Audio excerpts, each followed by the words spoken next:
याला आतमध्ये दरवाजाच्या आतमध्ये सुद्धा येऊन देणार नाही ती दोघ जण. ती व्यवस्था मी करतो, तुम्ही काळजी करू नका. शेवटी रिमोट काय माहिती तुम्हाला, लय स्पष्ट बोलत नाही, त्यामुळे ती काळजी तुम्ही करू नका. ती मी हाय वरी खट्याला. फक्त आपण पण जाताना छान पद्धतीनं जायचं एवढं डोक्यात धरा. बाकी ह्यांना काय करायचं करू द्या. मी मगा सांगितल्याप्रमाणे आपल्या गाव पातळीवर त्या कार्यकर्त्याला चिडवायला बघतील. आता आंदळकर साहेबालाच किती राग आलाय बघा. नका एवढा राग काढू तुम्ही. तुम्हाला साहेब का नाही, मी ही तिसरी आपली विजय हॅट्रिक झाली की तुम्ही जा अर्धा तास बोला, मी 2 मिनिटं फक्त सगळ्यांना 1च मिनिटात नमस्कार करतो ना आभार मानतो सगळ्याचं. तुम्हाला फुल परवानगी अर्धा काय तिथनं परत 3.5 वर्ष काहीच नाही, निवडणूकच नाही. त्यामुळे फुल मोकळी काय मी तुम्हाला देतो. परंतु काय एखाद्या शब्दाचा धचा म करायला ही पटा येते. त्यामुळे आपण शिस्तीत जाऊ. आणि मग मी सांगितल्याप्रमाणे किती जरी चिडवलं, आता मला किती चिडवलं नगरपालिकेनं, चिडलो का मी? आणि आणखीन पण त्यांना चॅलेंज द्या, काय चिडवा म्हणा, तुमची गंमत कुठं करायची ती मला माहित आहे म्हणा. तुम्हाला काहीच बोलत नाही म्हणा, पण तुमच्या गमतीले मस्त मला त्याची काळजी करा. ती मला माहित आहे कुठं काय आहे काय नाही. ती सगळं आता परिपक्व झालेलं आहे. त्याच्यामुळं या ठिकाणी सगळ्या नेत्यांनी पण भाषणं केली. सर्व बाबा असतील, वकील साहेब असतील, भाऊ असतील, अनिल काका असतील, दादा आहेत, सगळे बापू, ही सगळेजण जे जेवढे कोणी इच्छुक होते, ज्यांच्या काही नावामध्ये काही विषय होते, सगळ्या गोष्टी जिथल्या तिथं आम्ही कंट्रोल केलेले आहेत. कुठलाही विषय कुठं येऊन दिलेला नाही, येऊनही देणार नाही. परंतु एवढंच मी सांगतो की जी सन्माननीय मंडळी आहेत, काय कुणाच्या भावना दुखवलेल्या असतील, त्याच्यामध्ये सुद्धा मी 100% सगळ्याला शब्द देतो, त्याही दुरुस्त करण्याचा निश्चित या ठिकाणी. आणखीनही या ठिकाणी विनंती करतो की जी काही नेते मंडळी किंवा एखादा कुठला विषय मांडला, मी तुमचं समाधान नाही करू शकलो, 100% तुम्ही नाराज होणार आहे, त्याच्याबद्दल काही दुमत नाही, काही जरी कोणी म्हणलं तरी. परंतु नाराजी मला व्यक्तिगत येऊन बोला, मी त्या नाराजीची दुरुस्ती करण्याची जबाबदारी माझी असेल. तुम्ही व्यवस्थित ऐकून घ्या माझा हा मुद्दा. तुम्हाला काही वाटलं की भाऊ मी थोडं तुमच्याबद्दल नाराज आहे, मला असं वाटतंय, पण एक जण पण बाहेर नाराजी व्यक्त करू नका. माझी तुम्हाला हात जोडून नम्रतेची विनंती, एक जण सुद्धा सिंगल नाराजी बाहेर व्यक्त करू नका. काय बोलायचंय मला एकट्याला येऊन बोला, मी दुरुस्त करायची तयारी माझी, 100% दुरुस्त करून देण्याची तयारी माझी असेल, पण बाहेर व्यक्त होऊ नका. कारण त्याच गोष्टी आपल्या विधानसभेला नाडल्यात. कोणी जर म्हणलं का नाही हो असो होय की खरं बरोबर असेल, आणि ही जी बरोबर असेल असं जी व्हायरल होत गेलं, त्याचा फायदा जास्त गेला. त्याच्यामुळं बाहेर कोणी व्यक्त होऊ नका. कुणाला काय बोलायचं मला बोला, आणि कुणी एकामेकाला असं सांग नका हे असं झालं ती तसं झालं, कुणी काय बोलू नका. मला सगळ्या गोष्टी माहिती असतात, आणि विनाकारण मी फक्त दुखवलं जातो परत की बाबा हे असं का करतात. आणि दुखवलं गेलो तर 100% मी माझ्या मनात काही ठेवणार नाही, मी प्रामाणिकपणाने टाकतो. हितनं पुढे तरी कोणी तसं करू नका. आपल्या कार्यकर्त्यावरती परिणाम होईल किंवा त्यांच्या भावना दुखवतील किंवा त्यांच्या मनामध्ये नाराजी होईल असं वक्तव्य कुणाच्या तोंडातनं येता कामा नये. ही पार्टी आहे, कुटुंब आहे, आणि आपण सगळ्या अँगलनं कुठं ना कुठं अडचणीत आपल्याला कोंडीत पकडण्याचा प्रयत्न केला जातो. त्याच्यामुळे आता बघा कसे डाव टाकायला चालू केलेत. त्याच्यामुळं आपण सुरक्षित राहणं हे अत्यंत गरजेचं आहे, नंबर 1. दुसरा जो मुद्दा आहे की काय प्रवेश होत असताना गावागावामध्ये कोण ना कोणाला काहीतरी कुठानं करतंय. तुम्ही असं समजू नका हे आमच्या लक्षात येत नाही. आम्ही नुसती नजर मारली की कोण कुठं थांबलंय, कोण कडाला गेलंय, 0 मिनिटात मी ओळखतो. आता मी किती वर झालं फिरतोय, 0 मिनिटात. त्याच्यामुळं माझ्या 1 मिनिटात लगे लक्षात येते ह्या गावात कार्यक्रम चालू आहे, आणि त्या कार्यक्रमाला आपली कोण माणसं मला समोर दिसत नाहीत. लगेच फोन येतात दुसऱ्या दिवशी, आठवा. मला जर कोण दिसलं नाही त्या कार्यक्रमात, लगे मी फोन करतो आणि त्याला बोलून घेतो, काय झालं तर नेमकं सांग, नाराज होऊ नको, मी आहे तुला. गावागावामध्ये मित्रांनो ही चालणारच आहे, आणि बार्शी आहे, आणि बार्शीकराचा अशा गोष्टीचा फायदा न घेणारा तो चतुर प्राणी कसा होऊ शकत नाही मला सांगा. त्यांनी हाच फायदा घेतलाय. फक्त गावागावामधल्या गटातटाचा, गावागावामधल्या रुसवा फुगवीचा एवढाच फायदा घेतलेली ही माणसं आहेत. नाहीतर ह्यांचं मिरिट काय मला सांगा, ह्यांची गुणवत्ता काय, काही गुणवत्ता नाही, शून्य आहे. फक्त वेळ प्रसंगी गावामधल्या वादाचा फायदा. तुम्हाला काय बाकीचं घेणं देणं नाही गावातलं? मला कोण झटलंय कोण नाही मला कळत नाही का? कुणी काय केलं एवढं माझ्याजवळ नाही का? आणि विशेष तुम्ही माणसांना आमच्यावरती गैरविश्वास आहे का? अजिबात नाही. परंतु पार्टीला काही गोष्टी या ठिकाणी करणं किंवा काही निर्णय घेणं क्रमप्राप्त आहे. ज्या ज्या ठिकाणी गटतट आहेत किंवा जिथं वाद आहेत त्या त्या प्रत्येक गावात अशी जी गाव आहेत काय 5-25 त्या गावामध्ये राऊत चाळीवरचा एक निरीक्षक असणार. तो सभागृहात झोपन आणि मला माहिती देईल. त्याच्यामुळे तुम्ही काळजी करू नका. कोण काय करतं ही सुद्धा त्या ठिकाणी दक्षता घेतली जाईल. मग तर झालं. ह्याने असं केलं त्यांनी तसं केलं, ह्याने ह्याच्यावर ढकलू नका. ते तुमच्याकडे कुणी येणार पण नाही तिथं. माणूस स्पेशल माणूस सभागृहामध्ये झोपन गपचिप किंवा कुठं तर पाहुणे रावळ्याची इथं पाहुणा म्हणून येईल. कुणाचे पाहुणे कुठे आहेत मला माहित आहे चाळीवरचे. तो तिथं पाठवीन त्याला आणि मला नुसतं माहिती द्यायचं. आणि बघा तुम्ही त्या गावात गडबड व्हायला लागली कुणी करायला लागलं त्याला 100% मी फोन करतो. गडबड करू नको, मला तुझ्याबद्दल माहिती खराब यायला लागली. मी फोन करतो, तुम्ही काय बघा तुम्ही काय. त्याच्यामुळे कुणी गडबड करू नका. अत्यंत ही निवडणूक डोळ्यात तेल घालून आपण लढवतोय. गेली 4 महिने झाले मित्रांनो, तुम्हाला मी आवर्जून सांगतो, 4था महिना आहे. मी 5 तासाच्या पुढे झोपलोच नाही. एक 7-8 दिवस मला कुठं तर 6-7 तास झोपलो असेल. फक्त 3.5, 4, 4.5, 5 तास. मग एवढी मेहनत घेण्याचं कारण काय की विधानसभेचा गोंधळ झाला आणि गेली 15 महिने झाला आपण बघतोय की एवढं मोठं तालुक्याचं नुकसान व्हायला लागलंय. आणि आता जरी नुकसान झालं तर परत जिंदगीभरही नुकसान भरून निघणार नाही. माझा कुठलाच स्वार्थ नाही तुम्हाला सांगतो. मग भाऊनी सांगितलं तरी सुद्धा मी कुठल्या गोष्टी माझा काहीतरी अहंकारपणा वाटन. खरंच मी तुम्हाला सांगतो. आता मी काय पोराला बाजूला काढलं, भावाला बाजूला काढलं. शेवटी कॉप्टमध्ये घेताना मला अख्खी पार्टी माझ्या अंगावरती आली.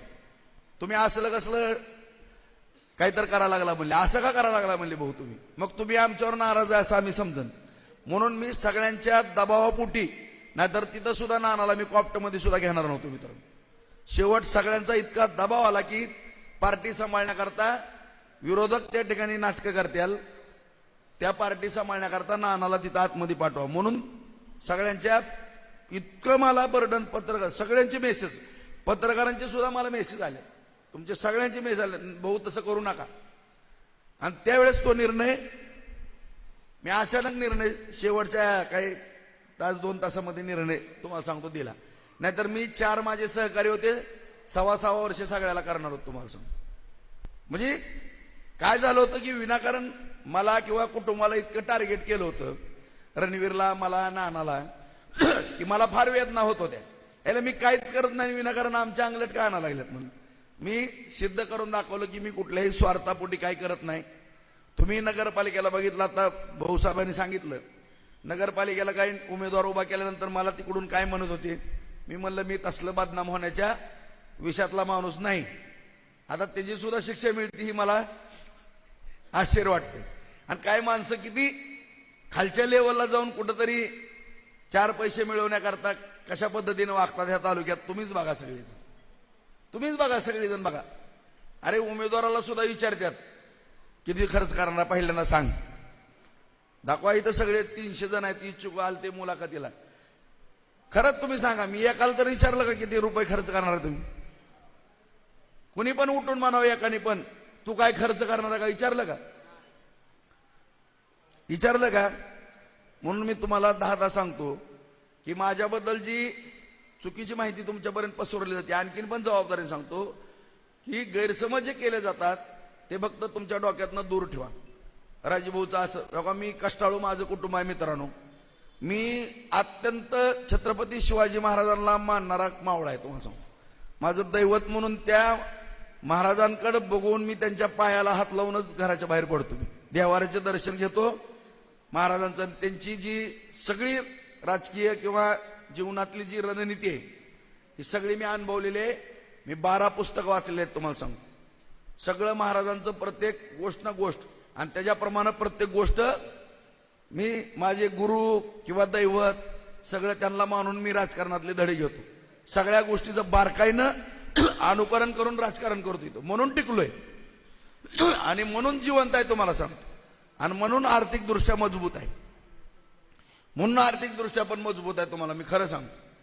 आणि तुम्हाला आज पण मी सांगतो, उद्या पण सांगतो, जोपर्यंत मी हाय तिथं आहे इथं ह्या तालुक्याच्या सरीपाटावरती, जसं छत्रपती शिवरायांनी एकही किल्ला स्वतःच्या मालकीचा गृहीत धरला नाही, जेवढा खजिना होता तो कधीही महाराजांनी स्वतःची प्रॉपर्टी म्हणून मानला नाही, तसं माझी पण जेवढी प्रॉपर्टी असेल ना, फक्त रणजितला 20 एकर काय खेड्यापाड्यातला असू द्या, रणवीरला, आणि एक एक छोटा छोटा व्यवसाय, एवढं जर त्या पोरांसाठी सोडलं, अख्खी इस्टेट ह्या आपल्या पार्टीसाठी जाऊ द्या, मी ह्यांच्या बापाला पण भेटलो. ज्या माझ्या राजाचं अनुकरण आहे ना तीच करणार आहे.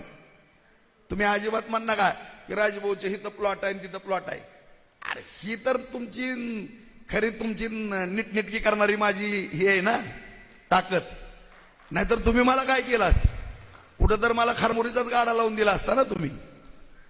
तुम्हाला जाहीरपणाने सांगतो, मी आज का बोललो की माझ्याबद्दल विधानसभेत लय अपप्रचार केला. आज का गरीबाची पोरं बिचारी ताठमानानं चालतात आणि कोण घेऊन जातो समोर करदोडा सुद्धा तोडून टाकतात. येताना पण कोण येत नाही, जाताना त्याची जाणीव नाही का मला.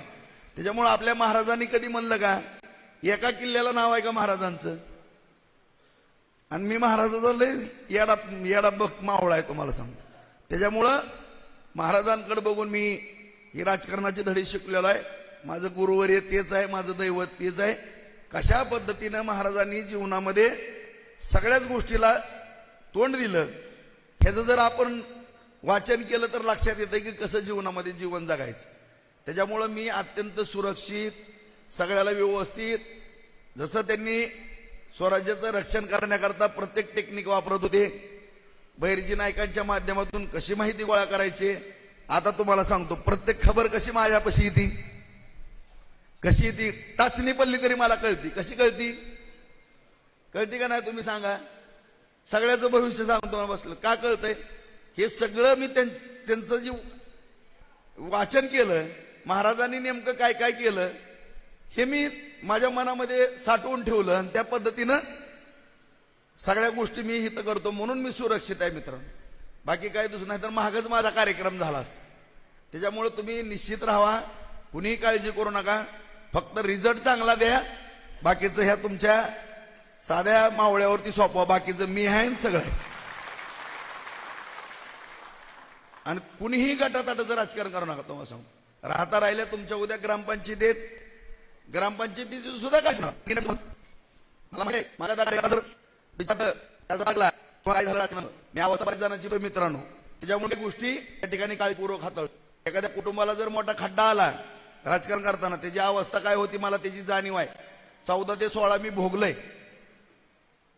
14 ते 16 ह्या 2 वर्षामध्ये मी भोगलंय. आणि तिथनं परत आणखीन काही गोष्टी डोक्यामध्ये घेऊन मी माझ्यामध्ये सुधारणा केल्यात. त्याच्यामुळे मी नीट सुरक्षित पद्धतीने चालतोय. तुम्ही ग्रामपंचायतीची सुद्धा काळजी करू नका, पुढे कुठल्या गोष्टीची काळजी करू नका. फक्त 6 पैकी 6 आणि 12 पैकी 12 मला हाच रिझल्ट पाहिजे तुम्हाला. आणि मीही तुमच्या विश्वासावरती ही सगळं सोपवतोय, कारण नियोजन मी करणार आहे, पाटकोळी मतं तुम्ही आणणार आहेत. तुम्ही जोपर्यंत ताकदीनं पळत नाहीत तोपर्यंत कुठलीही आपण निवडणूक जिंकत नाहीत. मला एकच शब्द पाहिजे तुमच्याकडनं, भाऊ तुम्ही निर्धास्त राहा, काळजी करा नका. सगळ्या 18 उमेदवारांची जबाबदारी आम्ही घेतली, म्हणून मला तुम्ही शब्द द्या. फक्त हात वर करून सांगा प्रत्येकाने,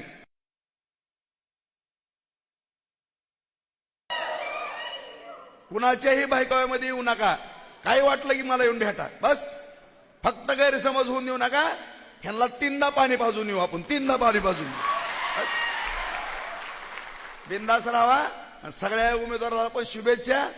सगळे उमेदवार नगरपालिका, बाजार समिती आणि जिल्हा परिषद पंचायत समिती, ज्या कार्यकर्त्याच्या जनतेच्या जीवावरती आलं मित्रांनो, त्यांना पण तुम्ही पण कधी विसरू नका. त्यांना दैवत म्हणून काम करा, कारण आपल्या वागण्यावरती पार्टीचं भविष्य असतं. तुम्ही त्यांना कधी विसरू नका. आणि ज्यांनी ज्यांनी तुमच्यासाठी जीवाचं रान केलं, मी नगरपालिकेत सुद्धा नगरसेवकाला सांगितलंय, ह्या निवडणुकीमध्ये जी झटणार आहेत सगळे कार्यकर्ते काम करणार आहेत, त्यांचा सन्मान करा. नाहीतर निकाल लागला की त्या कार्यकर्त्याला तुडवतोय आणि तिसरं झार घालायला येते. ह्याच्यापासून सावध राहा. मला लय मोठे अनुभव आहेत, मी बारीक बघत असतो, मला माहित असतं कोण काय करतंय काय नाही. त्याच्यामुळं बिंदास राहावा. जी प्रामाणिकपणानं काम करणारे कार्यकर्ते आहेत 1,01% आपण त्याची दखल घेतो. आणि फक्त जी गैरसमज थोडा ग्रामपंचायतीला मी जी भाषणामध्ये बोलतोय ना आता, ग्रामपंचायतच्या आपल्या सरपंचाचा सदस्यांचा जी थोडी बदनामी करण्याचा प्रयत्न, कारण ग्रामपंचायती आपल्याकडे भरपूर होत्या, त्याच्यामुळे सांगतो की ह्याला 10 लाखाचं काम दिलं त्यांनी, ही एक जरा डोक्यातनं काढून टाका. बिचाराला मिळले असतील 5-50 रुपये बरं का. अरे त्यांनी पण त्याचं कुठंतरी 1-2 एकर इकून निवडणूक लढलाय, ती पण बारशीला आलाय, राशन कार्ड काढलंय, गाडी घेऊन आलाय, सगळ्याला इथं कोणी उपाशी असलं तर हॉटेलमध्ये 1000-2000 घालल्यात. नका त्याचं करू. हे मेजर वगैरे लय माणसं आहेत असली, एक मेजरचं नाव देतो. मिलिटरीतनं आलं, पेन्शन होती बिचाऱ्याची, गेली 10-5 एकर जमीन. अशी असंख्य उदाहरणं आहेत तुम्हाला सांगतो. त्याच्यामुळं कितीतरी जणांचे कुटुंब उद्ध्वस्त झालेले आहेत. त्याच्यामुळं आपल्या कुठल्या पदाधिकाऱ्याला नावं पण ठेवू नका तुम्ही. मी स्पष्ट सांगतो, काय नाही राजकारणातनं काय मिळत नाही. मी तुम्हाला जबाबदारीने बोलतो. माझ्या उद्योगातनं 80% राजकारणामध्ये जाते, 20% सुद्धा कोणी मदत करत नाही, तुम्हाला सांगतो. ह्याच्यापेक्षा काय बोलू आणखीन. बघितलं ना सगळ्या जिल्ह्यातल्या सगळ्यांची काय अवस्था आहे. त्यामुळं गैरसमज जी पसरवतात, गैरसमज होऊन देऊ नका आपल्या ग्रामपंचायत सदस्य सरपंचाबद्दल. तुम्ही एवढं उलट बोला, उलट उत्तर त्यांना द्या की बाबानो ह्या सगळ्या प्रक्रिया घडतात. ग्रामपंचायती ती, पंचायत समिती ती, उद्या आमदारकी जर असेल, ह्या सगळ्या जर लाईननं सत्ता असतील, उद्या एखाद्या साठवण तलावाचं किंवा बंधाऱ्याचं किंवा पाण्याचं उदाहरण द्या. मी उदाहरणं द्यायला चालू केल्यात. 5 लाख रुपये एकरची जमीन 20-25 लाख रुपये विक्री झाली का ना आता. सांग तुझ्या गाताच्या वडील, आता हजार रुपये निघलं ना आपल्या सगळ्या लोकांनी एकर. आता काय भाव आहे का नाही? ₹1 कोटी. बायपास नसतं झालं तर झालं असतं का? मग ही जी डेव्हलपमेंट होती आहे ना काही, ह्या डेव्हलपमेंटमुळे तुमच्या आपल्या शेतकऱ्याच्या इथं बसलेल्या किती जणाला शेती आहे सांगा बरं.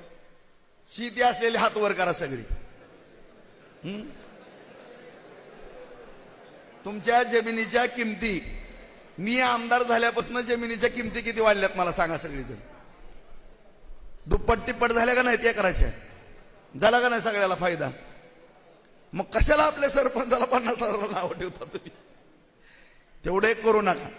सगळेच होणार आहेत कोणी ना कोणी. त्याच्यामुळं कुणाबद्दल अपप्रचार जी करतात ना, त्याला तिथल्या तिथं झीड करा.